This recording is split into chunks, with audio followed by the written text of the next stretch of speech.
इथे 5 वर्ष झाले आले का? नाही नाही 61 मध्ये आले. 1961. बर पुण्यात आले. हा. तेव्हापासून इथेच राहताय का? हा. हे घर स्वतःच आहे का? नाही नाही भाड्याचं आहे.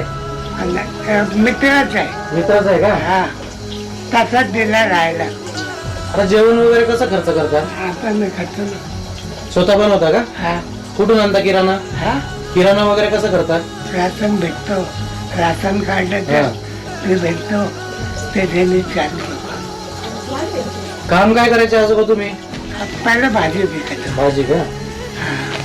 आता इकडे तिकडे भाजीच्या दुकानावर बसतो. खर्च पाणीला पैसे आजोबांची स्वतःची परिस्थिती हालाकीची असताना सुद्धा आजोबा आम्हाला त्यांच्याकडचा भाजीपाला मोफत घेऊन जा असा आग्रह करत होते.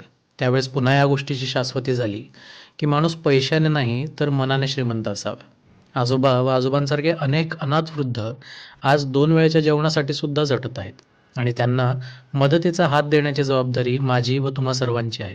कृपया आपापल्या परीने मदत करून हे कार्य सुरू ठेवण्यास आम्हाला सक्षम करा.